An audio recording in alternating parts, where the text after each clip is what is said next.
Ladies and gentlemen, you're watching a live chat with the Undercover Dream Lovers. I'm your host, Sergio Galeano, and I'm joined, once again, by Thomas Keller. Hi, everyone. How you doing? Oh, I'm good. Don't have a mug. Yeah, we don't have mugs. We have mics, though. We have mics, but not mugs. We have mics, but no mugs. I won't stand. I'm here with Matt and Sarah from the Undercover Dream Lovers. Thank you guys for coming on the show. Thank you guys for... it was a stellar performance. I can't express that enough. It was great. And it's really a treat to have you on. Let's just dive right in and tell us about how the Undercover Dream Lovers came about. Well, I've always made music, and I started the band, but I always made music, played guitar, and did a lot when I grew up in Pittsburgh, house shows, things like that. But when I moved to New York, when I was 23 years old, I really got away from it for 2 years, and I was doing the New York hustle, working restaurants and stuff. And do what you gotta do. Yeah, do what you gotta do. And then you're just you do that for 2 years and you're like, this is not what I want to do for the rest of my life. Cool. So I started the project right after that. So what made you think, you wanted to, this dream poppy, what drew you to the sound? It's all explorative. So it's kind of when I play with a tone, or when I play with an effect, it's kind of leads me to the next one. So I don't always necessarily dream up the sound beforehand. It's you kind of find it.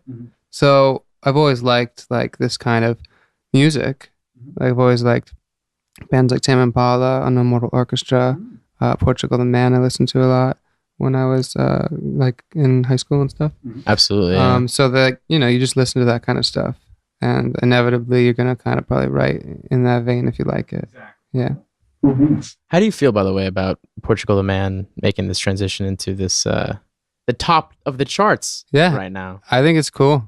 Yeah. Miley Cyrus introduced him or something. Didn't they just play Colbert or? Yeah, Miley Cyrus is actually apparently tight with all those guys. I didn't know that. That's cool. Yeah. I always like them. Yeah, people always talk about selling out and stuff, but I don't really.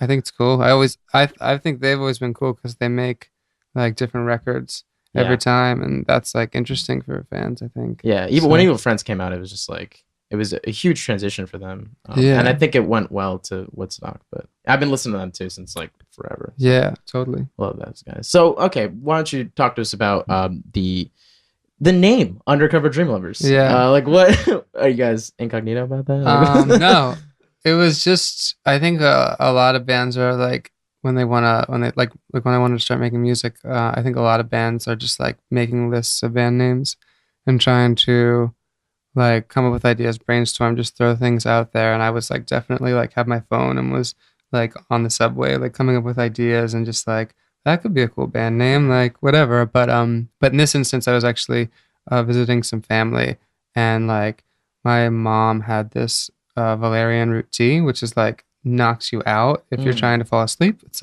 really powerful stuff. It's it just will put you to sleep. Yeah, it's intense. You've had it? Yeah, you wake up and you're like, oh my god, what happened? It's kind of the healthy version of NyQuil, I guess, in a way, but in tea form. The holistic natural version. NyQuil. Yeah.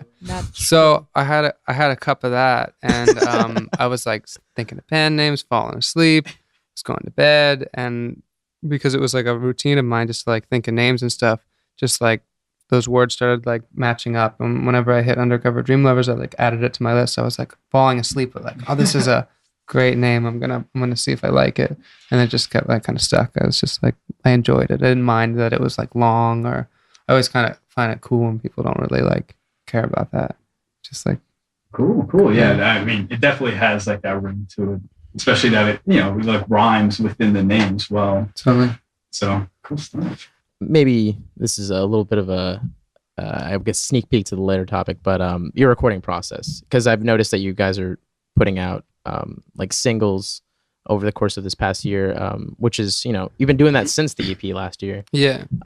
So I can see that you guys are working on stuff. What can you tell us about that? Yeah, the process has always been going with the flow. I do a lot of work in my bedroom. I've had studio time where I've gotten to use like the drum setups and all the mics and stuff like for songs from time to time, but usually like 90% of what I do is like in a bedroom, or like if I rent a space, like I rented a cabin for a month recently just to like go and write and work on tunes.